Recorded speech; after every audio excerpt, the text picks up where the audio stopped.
I think this team could be kind of like the Texans were last year, where one draft catapults them into potential playoffs, like we saw with the Lions and the Texans last year.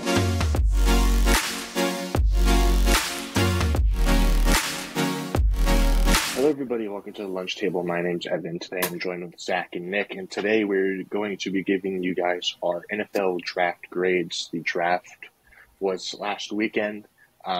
We live streamed the draft, so if you guys tuned into that, we appreciate it. We had a good time doing that, and so now we're going to be giving our grades to what actually happened during the draft.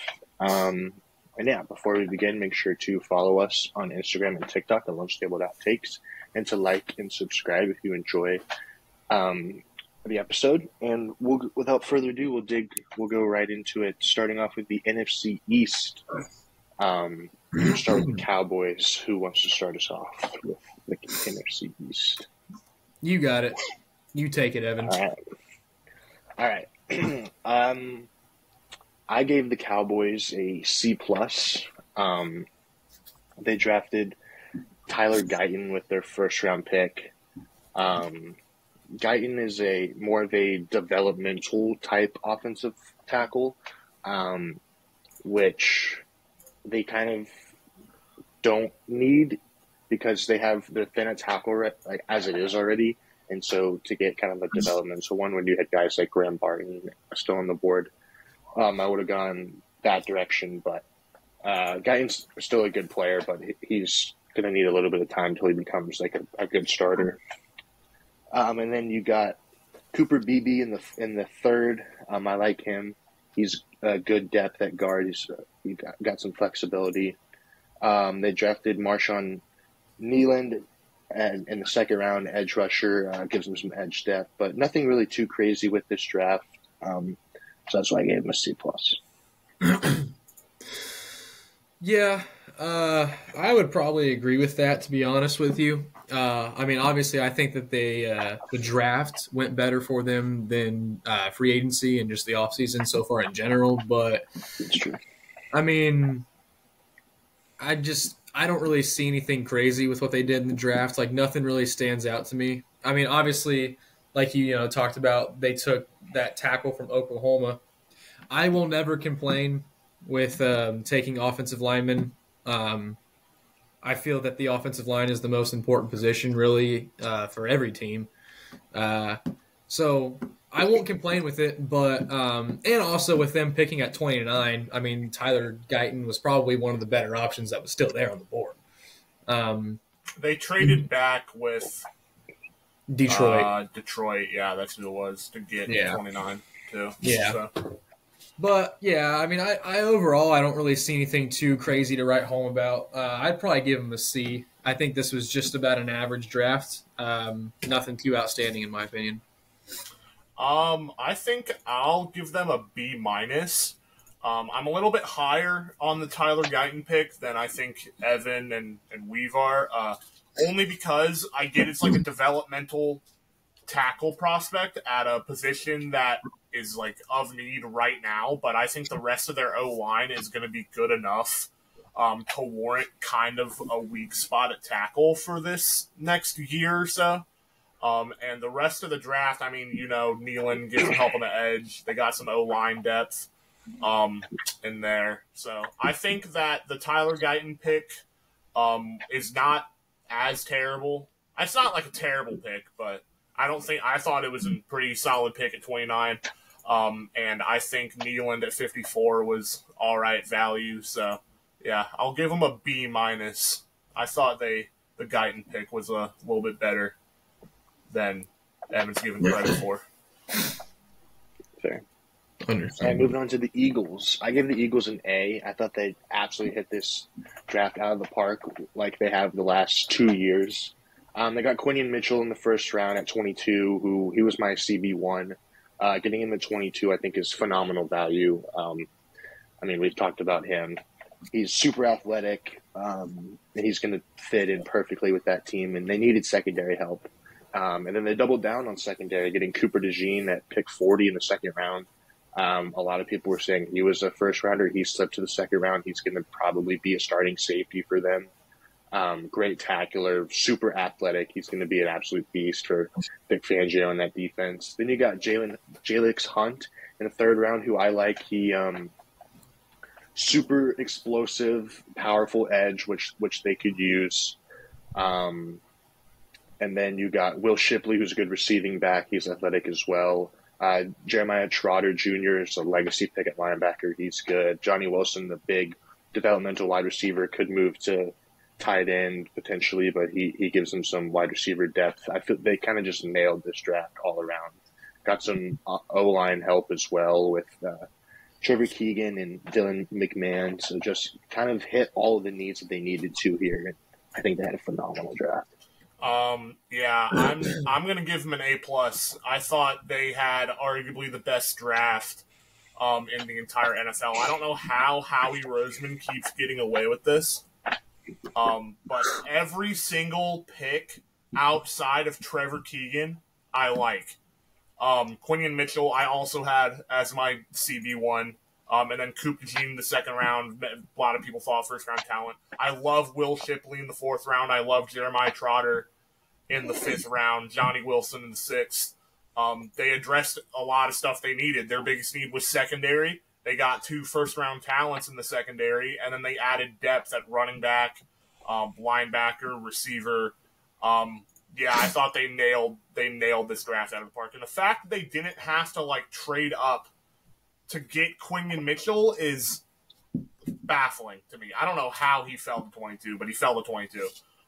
So I thought Howie Roseman nailed this draft once again. I'll give the Eagles an A+.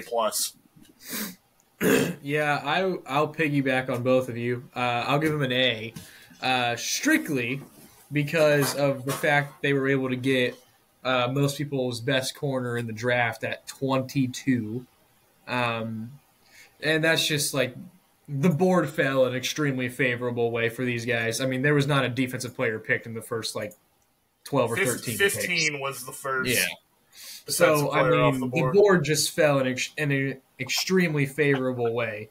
But, yeah, the Eagles just got 2 of the best corners in the draft in rounds 1 and 2. And that was really those were their more glaring holes.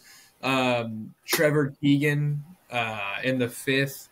I'm assuming that he'll probably help patch up a hole left by Jason Kelce, even though, he's a guard, but, we could always move him around there. And then, yeah, the Johnny Wilson pick, dude's just a massive, massive guy who could play a little bit of tight end and a little bit of receiver. So I think that they knocked it out of the park. Biggest need was corner. They got 2 of the best ones in the first 2 picks. So I'll give him an A. Yeah. Up next, we got the Giants. I gave them a B+. They got Malik Nabers at 6, who was my wide receiver 2. It gives them a solidified wide receiver 1. I think he's walking in there, going to be the best receiver in that core. They didn't take J.J. McCarthy at 6, which was good. They're just going to ride it out with Daniel Jones and try to build that team around them and then go quarterback later, which at their position I like. Getting a guy who is being compared to a Tyreek Hill type player where he's just super fast, super explosive. He had a great season at LSU. And then in the second round, getting Tyler Nubin, who was my top safety, getting him at 47, I think is a steal, helps replace the Xavier McKinney because he went to the Packers, helps fill his spot. Then you got Theo Johnson in the 4th round, super athlete at tight end. He'll fill the role of where Darren Waller was, because there's a lot of speculation that he's going to retire. So if he does end up retired, Theo Johnson can fit right there as a super athlete at tight end, gives them some depth there. And then at the 5th round, they got Tyrone Tracy, running back out of Purdue, who I like. You're in a 4.48, super explosive. I think he's a dark horse to be one of their in the mix for the starting running back role once the season comes around. I think he's really good, and with the linebacking or running back core of Devin Singletary and Eric Gray and guys like that, it's not really anything to write home about. So I think Tracy could work his way into a starting role there, and I think they got better in positions that they needed to, and especially in this division that's owned by the Cowboys and the Eagles. Hitting on your draft picks is key, and I think they did that. So I'm giving them a B+. I think I'm going to give the Giants a B. I like the picks they had, especially in the earlier rounds with Malik Neighbors, Tyler Nubin at Minnesota. A lot of people had him as the best safety of this class. They just didn't have a ton of picks. They only had like 6 picks, and there's only so much damage you can do with only 6 selections. But Malik Neighbors, they finally got a certified receiver in New York. Tyler Nubin should help with safety after losing Xavier McKinney. And like you said, Tyron Tracy could compete for the starting back job come later on in the season. So, yeah, I think that they did well with the picks that they had. They just didn't have a ton of picks. So I'll end up giving them a B. Yeah, I was going to give him a B as well. And I mean, more so just for the Malik Neighbors pick, because Malik Neighbors is an absolute stud. He was second only to Maserati Marv in this draft. He's very comparable to a Jamar Chase. I know that they've done a lot of comparisons, height, weight, like statistical wise. So he's very comparable to Jamar Chase coming out of LSU. So I really like this Malik Neighbors pick for him a lot because the Giants receiver room was like kind of hot garbage. So I like this Malik Neighbors pick for him a lot. I think that'll give him a good wide receiver one, a clear wide receiver one who's not like Darius Slayton or whatever. Give him a solid boost here. But overall, I still believe that the overarching issue with the Giants is still the fact that they have Daniel Jones at quarterback.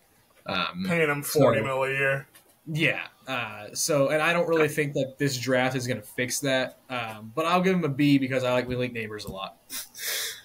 All right, now moving on to the Commanders. They drafted Jaden Daniel with the 2nd overall pick. I gave them a B+. I like Jaden Daniels. I think he has a high floor. Personally, I think Drake May is better, but I think Daniels he was their clear favorite there. I think he gives them a franchise quarterback that they haven't had since RG3. And I think he's going to be pretty good for him. I think he fits that Cliff Kingsbury offense pretty well. And then in the 2nd round, they got Jerzon Newton at 36. I think that's an absolute steal. He was my second defensive tackle behind Byron Murphy. A lot of people thought he was going to go in the 1st round. I thought he was going to go in the 1st round. They get him at 36 to pair up with Jonathan Allen and Daron Payne.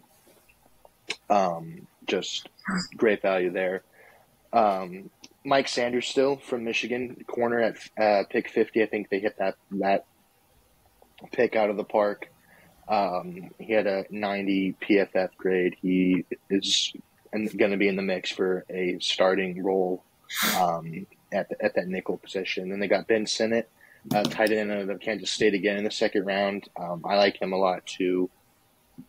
They really need tight end. The tight end's one of their weaker positions. And he's a vertical tight end, which I like. Brandon Coleman could tackle at a TCU in the 3rd. He could be in role for a starting job because their offensive line is terrible. So getting some offensive linemen, I think, is good. Luke McCaffrey and the 3rd round as well. Good route runner. Obviously, Christian McCaffrey's younger brother. Overall, I thought they had a pretty good draft. I'm giving them B+. I will be I'll be taking over this one here. I'll give him I don't want to just like be the same as everybody every time, but I genuinely do think I'm going to give him a B+ because I really like Jaden Daniels a lot. I was high on him coming out of LSU this year. I think he put on like a masterclass of a season this year, obviously winning the Heisman. I think he's a very talented player.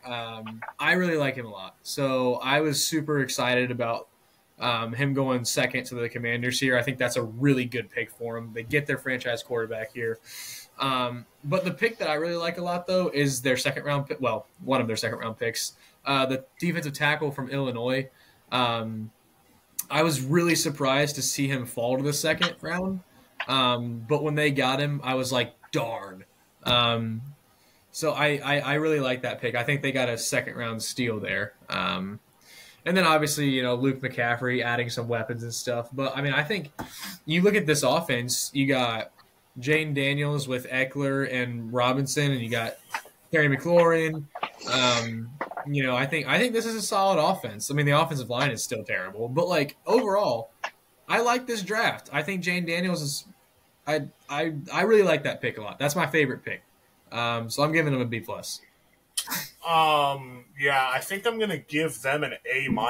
I thought that they had a very, very good draft. I'm not as high on – I think there are some legitimate concerns with Jaden Daniels. Talking about, pocket presence and just pocket awareness in general and him just abandoning clean pockets when he doesn't need to be. Also, the fact that he's 23 kind of concerns me a little bit. Burrow was 23. Was he 23 when he came out? Yeah, Burrow was 23 because he was in college for 5 years. I'm not worried about that age because quarterbacks can play longer as long as they stay healthy. Yeah, I'm worried about that age with the way Jaden Daniels plays quarterback, though. Yeah. It's not going to be, as he needs long. to get better in the pocket. Yeah. But, Jaden Daniels fits what Cliff Kingsbury wants to do like a glove. And I thought their second round was phenomenal. Johnny Newton at 36. They didn't really need defensive line help as they had Jonathan Allen already, but he's too good of a player to pass up at that spot. And then Mike Sanderstill, a fantastic corner for Michigan. We all know firsthand how good he is. Ben Sinnott at tight end fills a need, pretty good tight end. I didn't think John Baptiste would fall to the 7th round, but I thought John Baptiste was a really good linebacker at Notre Dame, so getting him as kind of like a practice squad piece, we'll see what he can do. But yeah, I thought they had a really good draft here. They had, 9 picks? Yeah, obviously Luke McCaffrey, Christian McCaffrey's younger brother.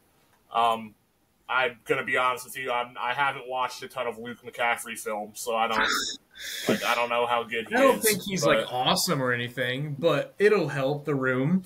Yeah, I don't really know how good Luke McCaffrey was at Rice. So, but yeah, I thought their second round was fantastic. They got their franchise guy in Jaden Daniels. They got some value in the later rounds. So, yeah, they definitely had a better draft than the Giants did, in my opinion. So I'll give them an A-. Sweet. All right, Nick, you want to start us off with the NFC North? NFC North. Yeah, what team we doing? We'll start with the Lions. All right, we'll start with the Lions. Let me get to them real quick. Detroit, and then Detroit. All right. I think that I'm going to also give them an A-. Ever since I'm blanking on their GM's name right now, but ever since he's been the Lions GM, he has been the best drafting general manager. Brad Holmes. Yeah, Brad Holmes. His hit rate over the past 3 years or so is absurd. The amount of talent that he's been able to find through the draft process is unbelievable. They traded up to get Terrion Arnold at 24. Debatable corner one at a position of need for them. And then they got Ennis Rakestraw in the late second round. I thought he could potentially be a first-round guy. The fact that there was crap on my screen. I understand. Okay. The fact that they got him at the late second round, again in a position of need. Their secondary was, I think, by far their biggest hole, and they, in theory, fixed it like that. And then later on, they got Sione Vaki from Utah, safety, helps that along. Got some O-line depth with Giovanni Manu They took a tackle from Canada, which Hey, there we go. that's interesting selection, but we'll see how he pans out. Christian Mahogany from Boston College was a solid guard piece later on in the round. I thought that they addressed their position of need phenomenally. So I think I'll also actually no. They only had 6 picks, so I'm gonna knock them down to a B plus. But I thought they did fantastic with what they did with those 6 picks. Oh my! Oh, okay. You're gonna have to edit this out real quick, but I'm gonna be totally honest with you. What team is this again? The Lions. Lions. Yes. Okay. I was talking to Zay about the fantasy draft because I've been trying to ask like everybody in the league. So okay, now we can resume from here. But I'm going to give these guys I'm going to probably go ahead and give them a B. I really like that they were able to get Terrion Arnold here at 24 in the first round. That's like my main like thing with this draft here. I just love that like teams were able, because it's kind of the same story with the Eagles. I just love that teams were able to get these like top tier corners like later in the first round. Like that's just such a steal. I feel like, and I mean, there were people that had Terrion Arnold as the best corner in the draft too, and he went 24. So the Lions got a great player in arguably their weakest position or biggest position of need here. So that's like my main thing with it. I'm going to probably go ahead and give him a B. I'm going to give him A minus. Getting Terrion Arnold, who in the first round, who, like both you said, was arguably CB1 for most people. He's going to fit perfectly with Dan Campbell's defense. Great run defender. He led the SEC in interceptions for corners. And he's a phenomenal player. And then getting Ennis Ragshaw in the second round, I'm with you, Nick. I thought he definitely could have been a first rounder. Getting him in the later half of the second, I think is phenomenal value. That's 2 corners that I think will be starters day one. And then getting Sione Vaki in the fourth, he's a versatile safety. He played running back and safety at Utah. He's solid in coverage. I think that's a good depth pick for them. Mekhi Wingo in the 6th, I think, is phenomenal value. He is a good athlete. He's definitely going to help their interior defensive line, which is already good with DJ Reader and Elaine McNeil. And then getting Christian Mahogany from Boston College, and again in the 6th round. Good run blocking guard, gives them depth at guard, which they could use because they lost a couple of them. They lost to Jonah Jackson in free agency. So bringing in guard depth, I think is big for them. So I'm giving them an A minus. All right, Nick, the Packers up next. Packers, the Green Bay Packers. All right, Green Bay, Cheeseheads. The Cheeseheads. I think I'm gonna give them a C plus. I don't think their draft was like phenomenal. I thought the Jordan Morgan pick at 25 was kind of questionable. I thought that Edgerrin Cooper was solid in the second round.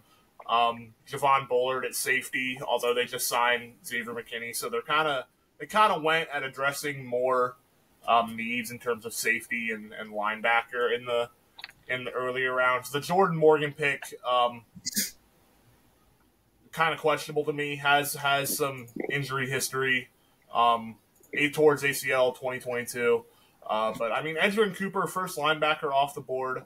Later on in the rounds, they got Keaton Oladipo from Oregon State, another safety. They drafted Michael Pratt and Kalen King in the 7th round. So yeah, I thought their draft was kind of like okay. So I'll give them a C plus. Yeah, I would probably go ahead and give him a C. I think they reached a little bit with Jordan Morgan. I mean, this was a deep tackle class, and I know that a lot of tackles went off the board in the first round, but I just feel like I don't know. I just feel like they reached a little bit taking this guy in the first round, even though it's it's a position of need, but you still you don't want to reach. So, the Edgar and Cooper in the second, that's good. They had a lot of picks, which is good. They did have a lot of picks. So they have a huge class coming in. But like overall, I'm probably just gonna have to give him a C, just because I'm not totally sold on that first round pick. It's kind of like, I think they probably could have got a better tackle in the first round. Yeah, I'm going to give him a B-. I agree. I wasn't super thrilled with the Jordan Morgan pick. I would have taken Graham Barton or one of the corners. Edgerrin Cooper in the second round is good value. He's a great linebacker, and he's going to add to their already good linebacking core. Javon Bullard at safety, he was my second or third safety off the board. I think he's a really good player from Georgia. Can't go wrong with Georgia defenders. Marshawn Lloyd in the third, I think, is a perfect backup for Josh Jacobs. He's going to fit in perfectly with Matt LaFleur's scheme. But then after that, it kind of gets a little weird. You go linebacker again in the third round, and Tyron Hopper from Mizzou, and then on day 3, you draft 2 more safeties. So you end this draft with 3 safeties, and you sign Xavier McKinney. So that safety room's kind of getting crowded. So I didn't really understand drafting 3 safeties. But they got some offensive linemen. They drafted 3 tackles as well. So hopefully one of those guys hits for them. Michael Pratt the 7th. I like Michael Pratt, but he's just going to be a serviceable backup behind Jordan Love. And then not addressing corner until the 7th round. I personally thought corner was one of their bigger needs, and they didn't address it until the very end of the 7th round. So questionable draft at times, but they made a couple good picks, so that's why I give it a maybe nice. Fair enough. All right, Vikings, Nick. Vikings. I was on the Bears. Give me 1 second. Let me go to the Vikings. You guessed incorrectly. I did I'm guess doing by incorrectly. record. By record? All right, that's good to know. So that I can take the Vikings. I have them up. For yeah, Weaver, records. you do the Vikings first. I'll go next. All right, so I'll take the Vikings first here. Overall, I like this draft. I'm gonna give them a B+. So we'll start in the first round. Obviously, they took J.J. McCarthy at 10. I'm not super high on J.J. McCarthy. I don't love him. I would have liked him better in Atlanta because obviously the Falcons wanted to develop a quarterback. I guess we'll get that. We'll get there in a little bit. But I do think that all of the Michigan and J.J. McCarthy hate aside, I do think that there might be something here. I do think that he might be a solid quarterback in the NFL. I think it's going to take a while, but I think we might be able to see him turn into at least a serviceable quarterback. And the Vikings needed that because, who do they have again? They had Sam Darnold before. Yeah, come on now. Like, you can't. No, that's bad. So I think that this was a solid pick in the first round, assuming that he actually does turn into something. And I'm going to give him the benefit. I'm going to give him the benefit of the doubt here because he is a Viking now. He is no longer a Wolverine. So I'll give him the benefit of the doubt here. And I do like the other thing that I actually do objectively like about him is the fact that he's young. He's only like 21 years old. That's encouraging. But overall, I think this was a solid pick for the Vikings in desperate need of a quarterback. Everybody knew they were getting a quarterback here. Dallas Turner also in the first round. I like that a lot. Trading into the first to take him at 17 when he was supposed to go 8 to the Falcons or just in the top 10 in general. I like this a lot. I don't really know why he fell, but I think the Vikings knocked the first round out of the park here with these two guys, to be honest with you. However, not picking again until the fourth round is tough. So, really you got – they had a fourth, they had a couple sixths, and then a couple of sevenths. So, they didn't have a lot to work with here, but I really, really like what they did in the first round, so I'm going to give them a B+. Bit of a hot take here. I'm going to give them a C. I am a lot less thrilled with their first round than I think Weaver is. I'm just going to keep it straight. I just don't think J.J. McCarthy is going to be good at the NFL level. I get he's put in a position to succeed, I would hope, with Justin Jefferson, Jordan Addison, and T.J. Hawkinson. I would hope he'd do something. But I just don't. I thought they overpaid for J.J. McCarthy and Dallas Turner. You said they didn't pick again until the fourth round. Yeah, that's because they traded up for J.J. McCarthy and Dallas Turner. Dallas Turner was too good of a player to fall beyond that point. I'm shocked he fell to 17, to be truthfully honest with you. But yeah, I'm trying to put my J.J. McCarthy, bias to the side, and I can't. I just don't think he's going to be good at the NFL level. I just don't think he's going to be a good quarterback. This will probably come to bite me in the butt because he is 21 and he's in a position to succeed. That's what I'm saying. That's my thing with him. He's only 21, so he's literally very young. Yeah, he's my age. So. It's gonna be it's probably gonna be a rocky start for sure. But I mean, with him being so young, and he's got a really good supporting cast. So yeah, but we'll see. I think it was a solid pick. What are they gonna do? They're going to thrust him into the fire immediately? Because that's the one thing you cannot do with him. You're going to roll with Sam Darnold for a season, and then by that point, if Justin Jefferson's still going to be there. That's why I said I would have liked him better with Atlanta. Yeah, I would have liked him better with Atlanta, too, truthfully. But, yeah, and then they drafted a kicker in Will Reichard from Alabama. I'm a guy, I don't really see why you need to draft kickers, period. I'm not a big kicker guy. I don't think you need to draft kickers, truthfully. Unless they're really good. Yeah, unless they're a generational talent at the kicking position. I thought Kyrie Jackson was decent value in the fourth round, but I don't like their first round. I like Dallas Turner as a player. I just thought they overpaid to trade up and get him. So yeah, I'm gonna give them a C, I think. I'm gonna give them a B. I think it's a win for them that they didn't have to trade up all the way to the top 5 to draft J.J. McCarthy. I think it makes that pick look a little bit better, only having to trade up one spot to get a guy that we all knew that they wanted. And I've said this before. If JJ's going to succeed, it's going to be in Minnesota. That's the best place for him to succeed, like Nick said, with all the weapons that they have there. There's still a lot of concerns with him, obviously, and I'm not going to go into those because we've stressed those enough for the past month and a half. And then Dallas Turner, trading up to get Dallas Turner, who was my best defender in the draft.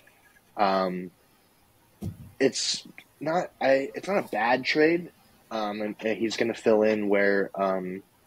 With Jonathan Grenard, where it's a Danielle Hunter replacement, is what Danielle it is. Hunter replacement, yeah. But like Nick said, you kind of mortgaged this draft to trade up for Dallas Turner when this is one of the more deeper drafts we've had in recent memory. They traded 23, 167, and then a third and a fourth next year to go up to Turner, which that's an absolute haul. So that I think. It could work out for them. It also could blow up in their face. Kyrie Jackson he's an all right corner. He still has a lot to work on. He's not the best, but the fourth round. And then really nothing to write home about in the 6th, 7th. I think Levi Drake Rodriguez, defensive lineman from Texas A&M Commerce, could be a solid pick. He had a 91 PFF pass rush grade, which is first in FCS. Interior defender, so he could hit, but outside of the first round, really nothing to write home about. But they got their guy at 10 without having to trade a massive haul to get him. So in that case, I'm giving him a B. But it's a very boom or bust draft for them, I would say. I would agree with that for sure. All right, Nick, the Bears. The Bears. Yeah, I'm gonna keep this short and sweet. They're getting an A. Their first round was, I mean, when you talk about elite first rounds, that's what you talk about. You get Caleb Williams at number 1, who also, I'm going to factor in the fact that they got DJ Moore from this draft as well, because they did get DJ Moore from this draft by trading away their pick last year. So adding DJ Moore also factors into this draft as well. But, I mean, you get Caleb Williams. If Caleb Williams does not succeed as a quarterback in Chicago, the Bears are cursed. Like, they just will never have a good quarterback ever. He should be their quarterback for the next 15 years. And then getting Rome Odunze. Obviously, there's a big wide receiver trio with Marv, Malik Neighbors, and Rome Odunze. Getting him at 9 without having to trade up at all to add him along with DJ Moore, Keenan Allen, Cole Kmet, just a phenomenal receiving core. They got.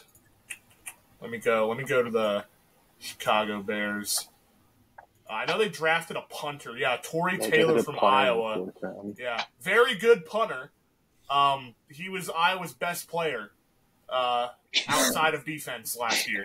That's true. Yeah, very good punter. They got some tackle help. The tackle from Yale. I'm not going to try to pronounce his name because I don't know how to say it. But he was highly ranked PFF grade, 57th overall on PFF's big board. I thought that Ryan Poles hit this whole process out of the park, dating back to last year. So they're going to get an A for me. The only reason they're not getting an A+ is because they only had 5 picks. So they're getting an A. Fantastic draft from Ryan Poles. This should be the catalyst for a new era in Bears football. All right, yeah, I'm going to be giving these guys an A as well. This is the type of draft that can turn around the franchise. So I think that if Caleb Williams does hit, which, as everybody knows, I'm not sold that he will, but if he does, this is the draft that changes this franchise. I love Rome Odunze at 9. So their receiving trio is absolutely nasty. And then getting offensive line help in the 3rd round is essential for the Bears because their offensive line kind of sucks, I'm pretty sure. Yeah, it's the worst part of their team. Yeah, so that's essential. My biggest complaint with this draft is the punter in the 4th round. Why? You can flip the field with a good punter. Not in the 4th round. Yeah, that is a bad pick. But outside of that pick, every other pick was good. That was stupid. They should have used that to draft another lineman, to be honest with you. But other than that, it was a good draft. Just strictly going off of the 1st round, this draft is what they need to hopefully change this franchise. So take the punter out of it, and this is an A. Yeah, I'm giving them an A as well. I mean, you guys both said it. They hit an absolute grand slam with their 1st round. I mean, obviously getting Caleb Williams, who very well could potentially be a generational quarterback. Rome Odunze, who was in 1C pretty much. Getting him at 9. I mean, now the offense is Caleb Williams, DeAndre Swift, DJ Moore, Keenan Allen, Rome Odunze, and Cole Kmet, and Gerald Everett. I'm going to be watching a lot of Bears games just because that offense is going to be very fun to watch, which I never thought I would say. But yeah, I think this team could be kind of like the Texans were last year, where one draft catapults them into potential playoffs, like we saw with the Lions and the Texans last year. I mean, I know, yes, they're in a division with the Packers and the Lions, but, what is it, 6? There's always 6 new teams in the playoffs every year.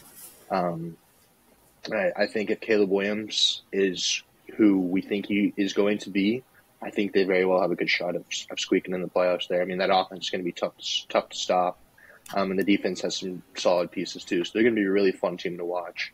And I mean, they got depth at tackle. They got a punter, an edge rusher who has high upside.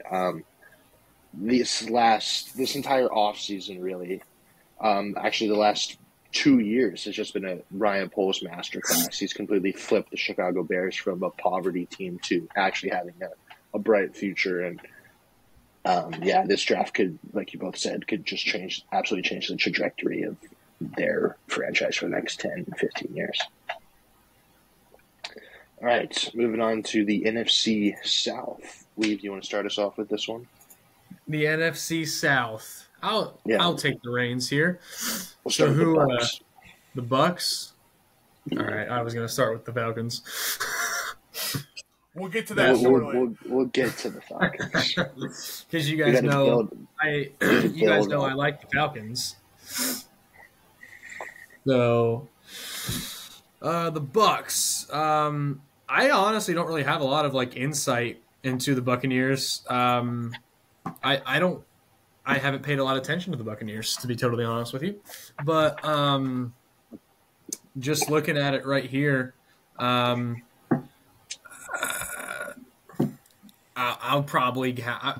have to give him a C+. I don't really see anything noticeable in this draft other than the center in the first round. Graham Barton, who is he was probably one of the better offensive linemen, at least interior offensive linemen in the class. So that's going to be a huge help for him on the O-line. But I don't see anything super noticeable. I'm a little surprised they didn't decide to go receiver a little higher than pick 92, solely because their receiving core is aging. Mike Evans is back for 2 years, I think. Was it a 2-year deal? Yeah, he's going to be a Buccaneer for life. But even still, I just think their receiving core is not getting any younger. So I'm a little surprised that they didn't go receiver a little sooner. But obviously, Graham Barton in the first is going to be. It's a good pick to help out on the O-line, but I don't see anything crazy noticeable, so I'm going to give him a C+. I think I'm going to give them a B, I think. I thought Graham Barton was a great pick for them with the loss of Ryan Jensen, who had to retire due to injury. They've got a replacement for him in Graham Barton. He can play tackle. He can play center. I thought Chris Braswell in the second round was decent value, helps out on the edge. I thought Jalen McMillan in the third round. I thought he was kind of underrated. I thought he could have been a potential early third, late second round guy. So getting him, I thought was great value. I think they needed some help at linebacker, which they didn't really address. So that knocks them down a little bit for me. But I thought they had a good draft. I'll give them a B. I'm going to use Sebastian real quick while Evan talks. Are you kidding me? I'll be back. I'm going to give him a B+. I like the Graham Barton pick. He, like Nick said, he's going to move inside to either guard or center. And I think he's going to fit in pretty perfectly with that offensive line. You get Chris Braswell, edge out of Alabama, in the second round. He was the other side of Dallas Turner. But he's more of a run stuffing edge rusher rather than Turner's more of a pass rushing. But he's probably going to be an immediate starter for them. And then you got Tyke Smith, like I said. Can't go wrong with Georgia defenders. He is going to help them with safety. They got Antoine Winfield, who they franchise tagged, so he could potentially be off. I can't remember if they extended him or not. They might have. I can't remember. But either way, good value pick there. Then Jalen McMillan, again, late in the third round, pick 92. I think he's going to be their starting slot this year. He was really good at Washington. I think he's going to fit right in with Chris Godwin and Mike Evans. Then you get Bucky Irving in the fourth, who I think is another really good running back. He was 1,000-yard rusher for Oregon. I think he's going to be a good back to go alongside with Rachaad White. And then you just got guard, tight end, kind of just as depth pieces there in the later round, which is what you're looking for. So B+ for the Bucks. I think they had a pretty good draft. Look at that. I'm back by the time we get to the next team. All right, we have the Saints. The Saints? Shoot, son of a gun. All right. The Saints. No. I'm waiting on the Falcons, man. Their Falcons are next. I got to get the Saints pulled up here now. All right, so the Saints. Let's look at the Saints here. Well, the first thing I noticed about the Saints is they picked in the first and second round and then not again until the fifth. So that's not great for them. But what they did do in the first and second round, I really, really like a lot. They got the Fuaga, or however you say his name, the tackle from Oregon State, who I would have loved to have seen fall into the Bengals. Great tackle. This is huge help for the Saints with their entire aging team. Their whole team's old pretty much, except for Olave. So get a franchise tackle was awesome. And then Kool-Aid McKinstry in the second round, I absolutely love that. I think he was one of the best corners in this draft. I know I was talking to Doucette, and he was saying, he likes Kool-Aid a lot, thinks he's going to be a steal in the draft. Of course he does. Yeah, but hey, he's also watched him play more than any of us, so there's that. But yeah, I really like what they did in the first two rounds here. I think Kool-Aid's going to be awesome help for him in the secondary with Marshawn Lattimore. I don't know, I feel like he's kind of fallen off a little bit. He's starting to get a little older. But yeah, Kool-Aid's huge help. I love what they did in the first two rounds. Taking Spencer Rattler, interesting. But I guess he'll be a solid backup. I don't think he will ever be a starter or ever be good at the NFL level. I don't know what you guys think about Spencer Rattler, but yeah, we'll see. I know Caleb Williams Wally pipped him when they played Texas. Yeah. So, I mean, I think I'm going to give him a B. I like what they did in the first two rounds, but I don't really love what they did afterwards. I'll give them a B.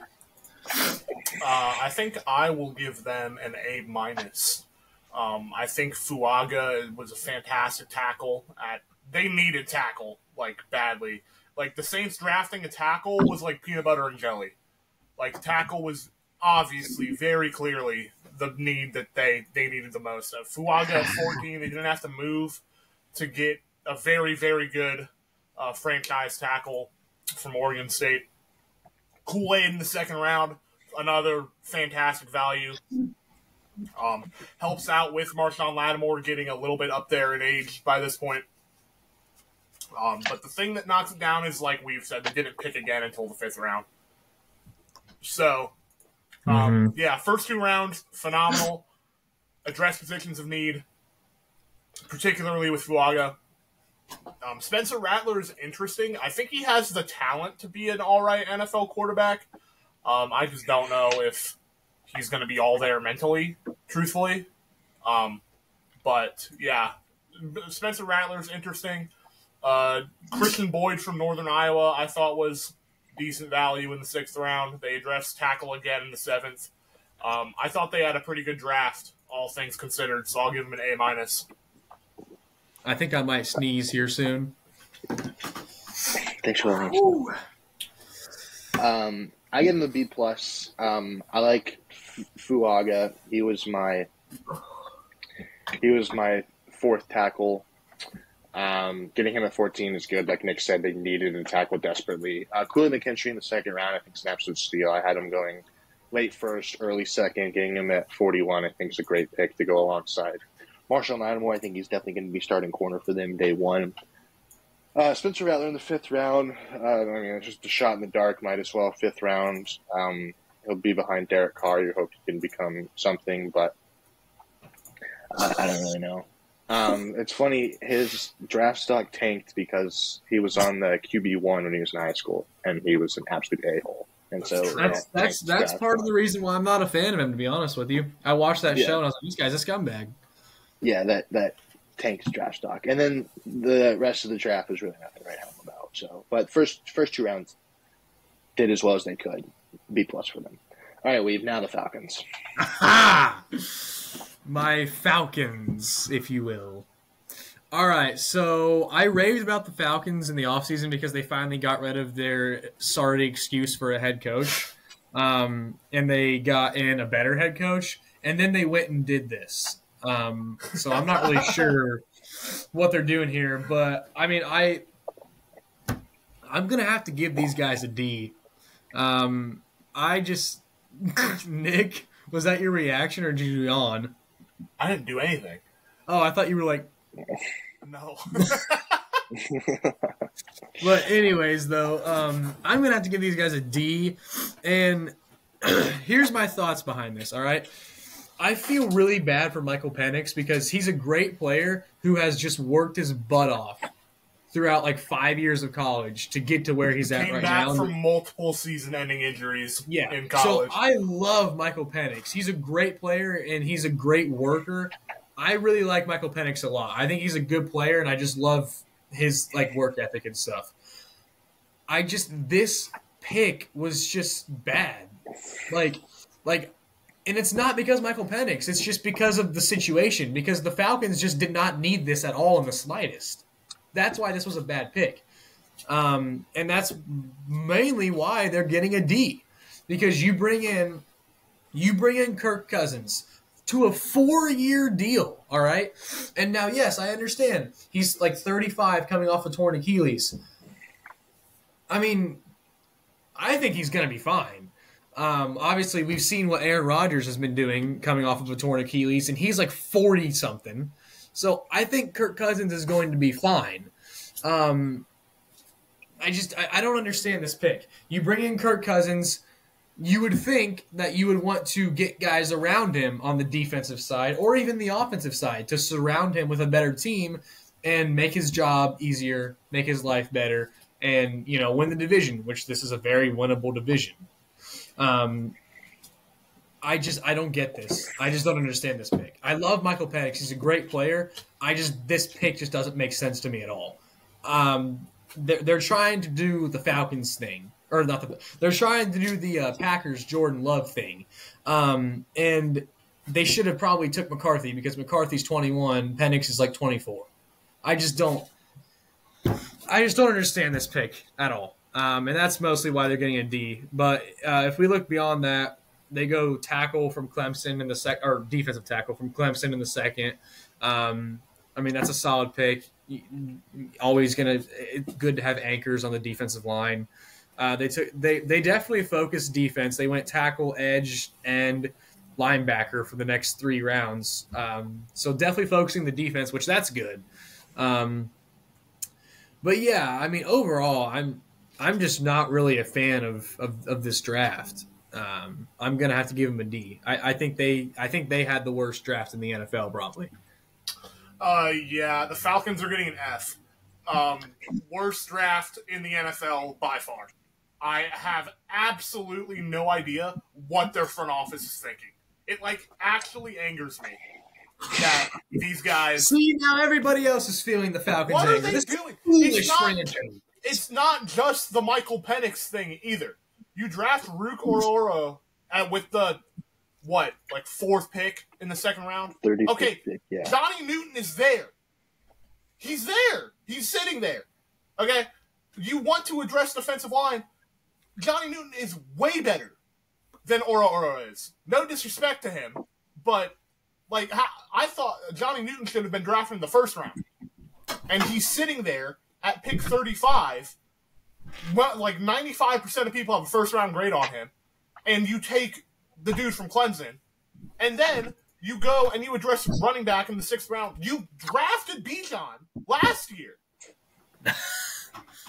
And they still have 3 wasted picks now. That's 3 wasted picks that you just didn't need at all. I mean, Braylon Trice, he's a decent edge player.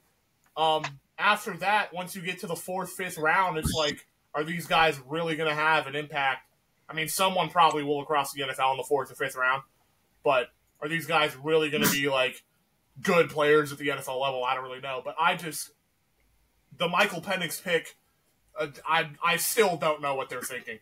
It's different from the Packers and Jordan Love situation, obviously, because Jordan Love was 21 when the Packers drafted him. Michael Penix is 24.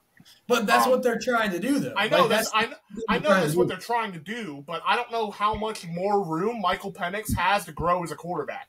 You know what I'm saying? Yeah. Like he's not. There's only so much more he can learn. He's almost 20. He's 24. Yeah. I really like. I mean, this is no disrespect to Michael Penix at all. I really respect him. No, and I think Michael Penix could be decent at the NFL level. He just got put into the worst possible situation. Yeah, I mean, this is just unfortunate for him, and this is just a bad pick for the Falcons. I didn't even think about that they just drafted a running back last year, and they still have a young. Yeah, I mean, their running back room is like all under 24, 25. This was, I mean, there was just so many useless picks in this draft. I don't know what they were. This thinking. is a foolish franchise, and they hire foolish coaches and they draft foolishly. And also the Penix situation. Remember last year when the Lions drafted Jahmyr Gibbs at 12, and we were all kind of like, "Why are you drafting Jahmyr Gibbs? You've got." Well, that was a little David different Montgomery. again, though. Yeah, but the difference is Jahmyr Gibbs was gonna play. Like we knew when he got drafted, we're like, okay, at worst, Jahmyr Gibbs is gonna like split carries with David Montgomery, or I think DeAndre Swift might have been there, and then they traded him afterwards. I don't know. The issue with that one was more so like, and you just didn't really need a running back. Yeah, but this one was like, why? Yeah, everyone knew Jahmyr Gibbs was a phenomenal back, and he was going to get playing time. You can only have one quarterback on the field throwing a football. Yeah, like Michael Penix is not going to see the field at all, barring injury, for the next 2, maybe 3 years. So I know they're trying to do the Packers Jordan Love thing. I don't understand it with Penix's injury history and his age currently. I thought they massively reached in the second round. They wasted a pick in the 6th round. Terrible draft, awful draft by the Falcons. I would just never understand why they chose to do the Packers thing with Penix instead of McCarthy. Yeah, I don't understand that. I don't get that. Evan. All right. I am going to do my best to make sense of the Penix pick. So, it came out, Penix was their QB2. They had him over Drake May, they had him over JJ. And one of the big reasons why they ended up drafting Penix where they did was when the Falcons fired Dan Quinn back in, 2020. Raheem Morris was the intern head coach. And then obviously he didn't get re-upped and they hired Arthur Smith. And then during his interview back then for the head coaching job, Raheem Morris stressed that they were going to need a backup plan with Matt Ryan because Matt Ryan, he knew, was only going to be there for 1 or 2 more years, and he stressed to them that we need a backup plan. And Arthur Smith came in and he was like, "Hey, I'm a quarterback guy. I'm going to figure it out. Don't worry about it." And obviously their next 3 starters were Marcus Mariota, Desmond Ridder, and Taylor Heineke, and they were 7-10 at best for all 3 of those seasons. And so once Raheem Morris gets signed officially as the coach this year, he stresses again, "Hey, we now have Kirk Cousins. He's coming off an Achilles injury. He's 35. He's under yes, we paid him a lot of money. He's under contract for 4 years, but after 2 years, it starts going into non-guaranteed money. We can get off of that if we have to." And so he was like, again, stressing, draft a quarterback. We need a backup plan for quarterback, just in case Cousins isn't who we think he is, and we're not in the same situation we were the last couple of years. And that's one of the sides. Another side was you saw what teams were willing to give up to trade into the top 3 to get guys like Jaden and Drake. I think the Pats got offered 3 first-round picks by the Vikings, 2 and a couple day 2 picks from other teams. And so the Falcons were like, all right, well, we don't want to give up future assets to go get a quarterback 2-3 years down the line. So let's just draft one now and not have to worry about that. Now, here's my take on this. Was it the correct decision at 8? No. I love Penix. I think Penix is a great quarterback, and I think him in the Falcons offense, minus Kirk Cousins, he would thrive there. I think he would be very good in that offense. But what this pick now does is this creates turmoil in the locker room between Kirk Cousins and Michael Penix. Kirk Cousins, all he's ever wanted in his entire career was stability and from the front office, which he had in Minnesota and he thought he had in Atlanta. But immediately after signing him, you draft a quarterback for the future, which to me tells Kirk Cousins, hey, we just gave you all this money, but we don't really believe that you are going to do what we want you to do, so we're going to have a backup plan. So he's kind of walking on eggshells now. Like, if he struggles one game or struggles in the playoffs like he usually does, fans are going to be like, all right, we want Penix, we want Penix, we want Penix. So that creates inner turmoil in the locker room, which you never want to do when you're rebuilding a team. And like I mentioned, when they first drafted him, I'm sure all of you guys saw our reactions to that pick. At the earliest, Michael Penix won't play till he's 26. And that's if Kirk is only there for 2 years. And so realistically, he'll probably play when he's around 27, 28. But again, I think Penix is a phenomenal player. I think he fits well in this offense. But where they picked him at 8 with needs that they needed to fill, and that now that they're in a position to win the division, it's questionable. But I can see some of their reasonings, but it still, for me, doesn't justify picking a 24-year-old quarterback at pick 8 in the top 10.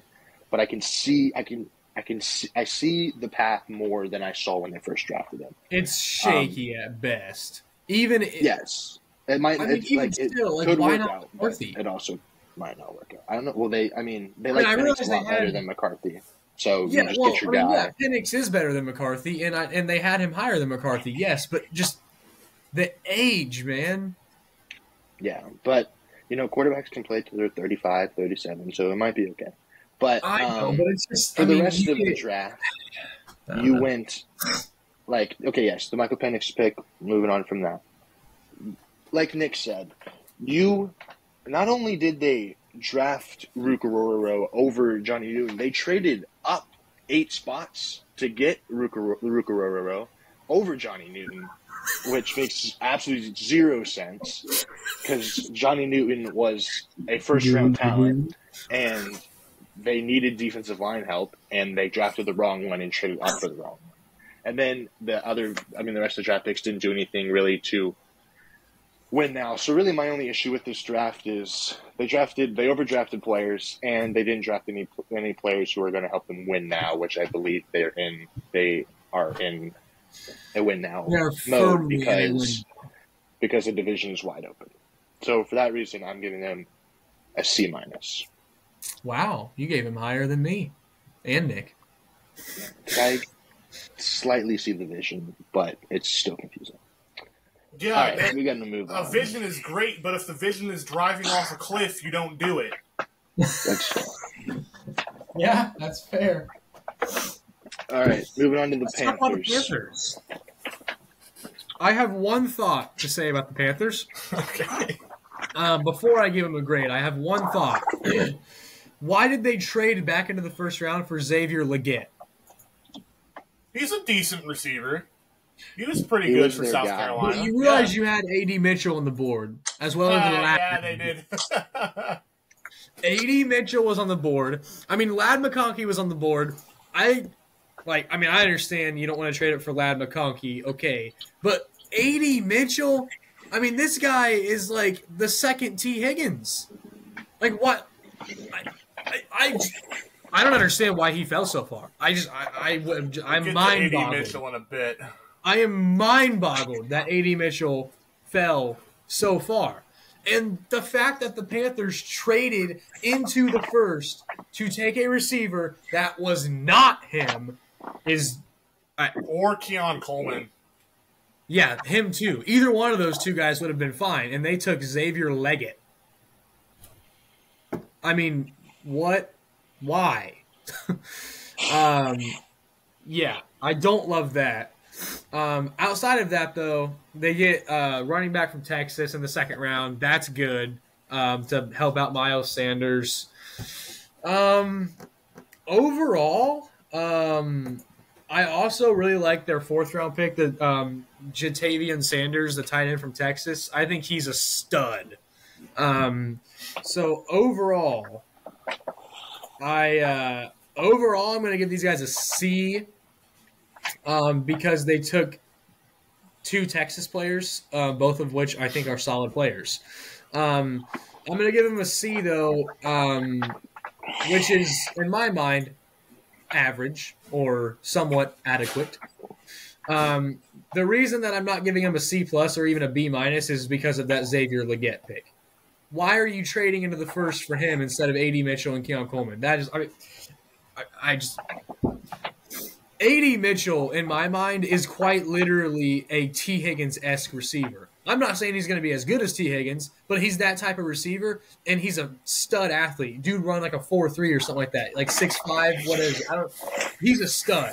I really liked A.D. Mitchell going into this draft, and the fact that they traded into the first for a receiver that was not him or Keon Coleman, may I emphasize again that they traded into the first for not him.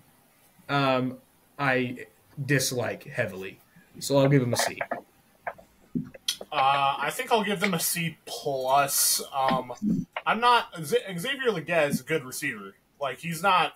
I'm not saying like he's not, but like I really like A.D. Mitchell. That was my thought. He's not Xavier Legette. If you're watching, you're a good receiver still. Yeah, he was very good for South Carolina these past couple of years. And I mean, I don't know if you all saw the interview where he's talking. He is like Southern. Like I couldn't understand half the stuff he was saying. That's another good thing about the guy. I think he's just Carolina's guy, and they needed receivers badly. And he said trading up in the first round, they had the first pick in the second round. So it's not like they had to put up something. It's not like they had to move mountains to go get their guy. So I'm not like that upset with it. I thought Jonathan Brooks was my best running back on the board this year. So I think getting him in the second round is very good. I also like the Jatavian Sanders pick in the fourth round. They addressed linebacker with Trayvon Wallace from Kentucky, and then corner, D lineman, another linebacker in the later rounds. They addressed receiver, which is what they need. They got some help in the running back. Their offensive line still isn't great, but by that point, all the elite O linemen were kind of off the board. So I'll give them a C plus. I thought they did all right. I'm not as against the Xavier Legette pick as Weave is. I do still think A.D. Mitchell, Keon Coleman were better, but they probably just thought he was their guy. So I'm not going to harp on them too hard for that. Yeah, I'm going C plus as well for the Panthers. I didn't mind them trading up for Xavier Legette. I do. It will be questionable if Keon Coleman, A.D. Mitchell, and McConkey end up being what we think they could be. Could be questionable, but I like Legette. He's kind of a poor man's DK Metcalf. He's big, strong, fast. And then you get Jonathan Brooks in the second, who, like Nick, he was my top running back on the board. With Miles Sanders, who struggled mightily this past year. Chuba Hubbard. Just adding another running back to the mix I like. Jatavian Sanders in the fourth round, like you guys said. Great tight end. He adds to a tight end room that's very average at best. And then I think a sneaky pick for them is in the seventh round, getting Michael Barrett, linebacker from Michigan. He was the 198th ranked player, and they got him at 240. He was a captain for Michigan. He had a 84.3 PFF grade, which was ninth amongst linebackers. He's a three-down linebacker. I think he could be a potential starter for them. But yeah, overall, I didn't hate their draft, so C plus for them. All right, NFC West. Let's go through this one fairly quickly. We'll start with the 49ers. They drafted Ricky Pearsall at 31. I like Ricky Pearsall. I think he is a good player, but I think taking him at 31 is a reach. I thought he was going to be a guy that the Bengals could target in the second, third round, and they went and got him at 31. But, I mean, he's a phenomenal receiver. He's going to fit in with what they want. And it's going to be interesting to see what they do with Brandon Ayuk and Deebo Samuel, who both could be traded.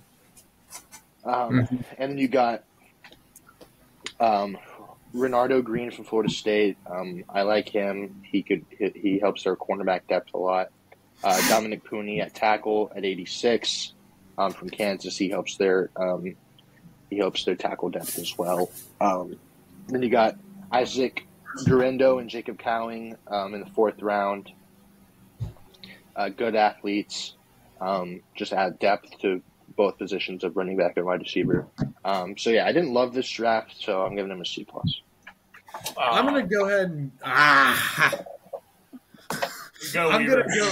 I'm gonna keep it short. I'm gonna give these guys a B minus, and at first glance they took Ricky Pearsall, however you say his last name, at the end of the first, and you're like, why? But I just think he fits their like system more.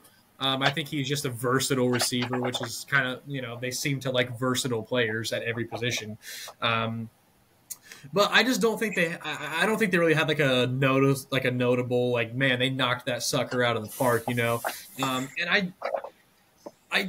I do question taking him over Ladd a little bit. Because I feel like they're kind of similar receivers. I don't know.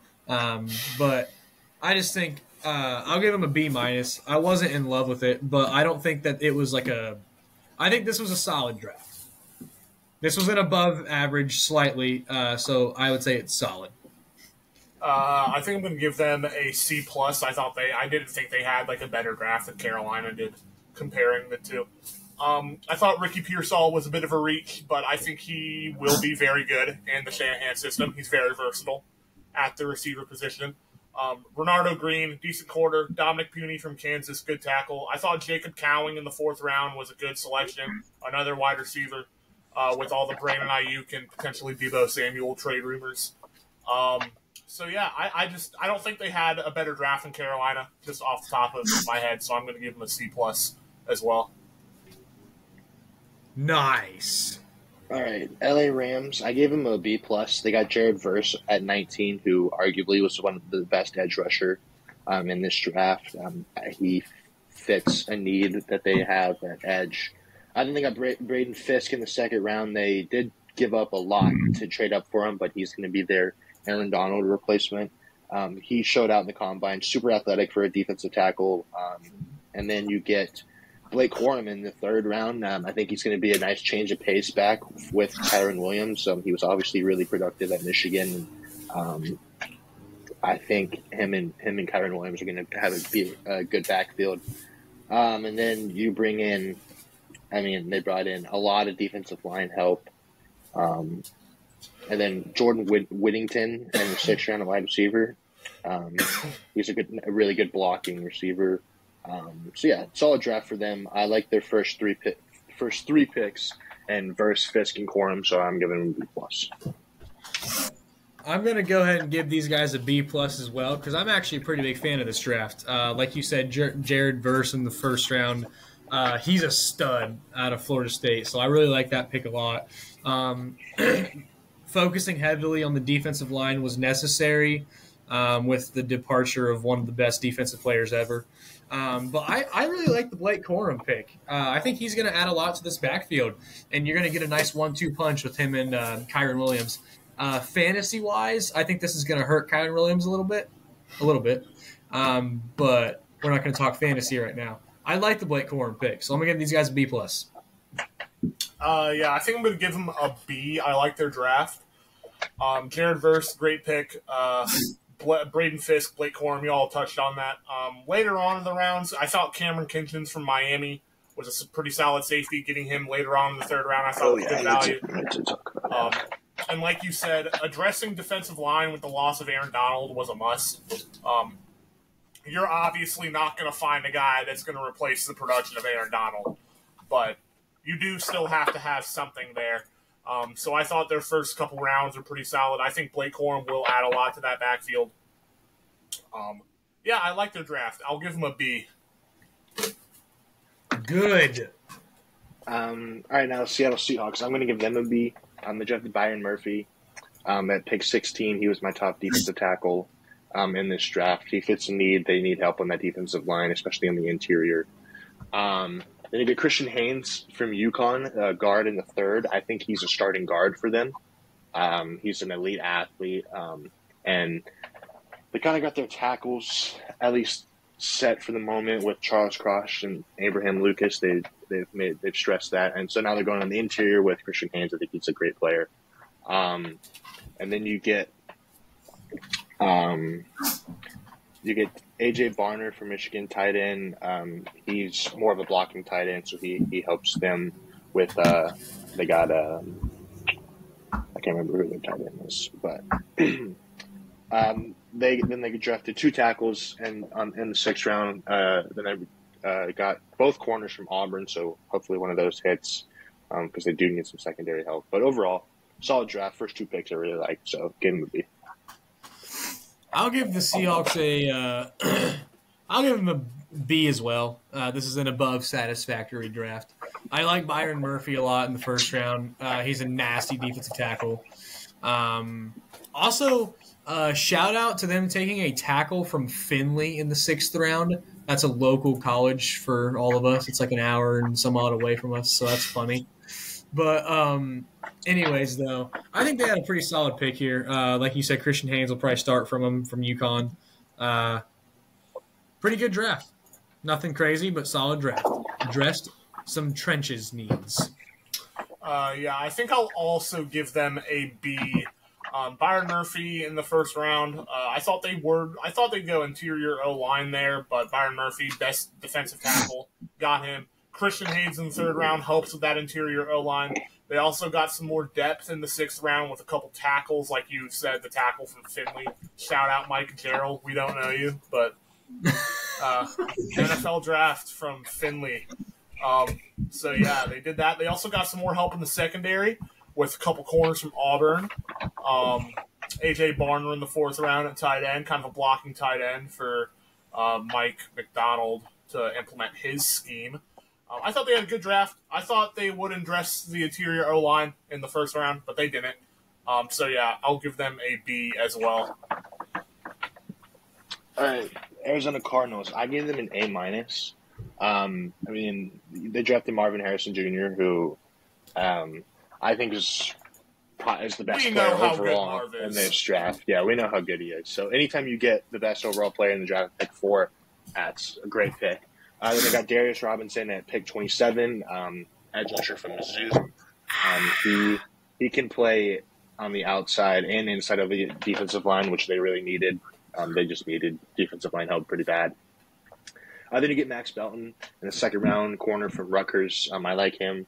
They desperately need a new corner. Their corner room is very thin. And, yeah, he's solid corner there. Trey Benson, 3rd round running back. I like him too. He's quick. He's going to help James Conner, who's a very injury prone running back. So I like that pick as well. He was probably I think he was my RB3. And then you drafted some tackles, Christian Jones, Isaiah Adams, both decent picks. Tip Raymond from Illinois, that's an interesting pick. He's more of a blocking tight end, but we'll see. But overall, they had a ton of picks. They filled a lot of needs. But, yeah, getting Marvin Harrison, A- draft for me. I'm going to go ahead and give these guys an A- as well. And I'm going to keep it really short. And I'm going to say Maserati Marv is the reason right there. Pairing him with Kyler Murray. Not much more needs to be said. Evan pretty much hit all of it. Marvin Harrison is the best player in this draft. And they got him at 4. Love it. Yeah, they're going to get an A- from me as well. You all touched on all of it. Addressed positions of need, particularly on defense with Darius Robinson, Xavier Thomas, Max Melton. Got some O-line depth and got arguably the best player in the draft in Marvin Harrison Jr. If you've watched college football, you know how good he is. So they're going to get an A- draft from me. The they might have successor to Larry Fitzgerald, which is, if he can even approach what Larry Fitzgerald did, that's a Hall of Famer right there. So, yeah, A- draft for me. Well, that's going to wrap up our 2024 NFL draft grades. Let us know what you thought. Let us know what you would grade your favorite team. How do you guys think your favorite team did? And yeah, this will be our we'll have in-person podcasts from here on out, as we're all going to be home for the summer. Summer is here. Yeah, so that'll Thank be the good Lord. have a big summer, so stay tuned for that. And we appreciate you guys for watching, and we'll see you guys in the next one. Peace.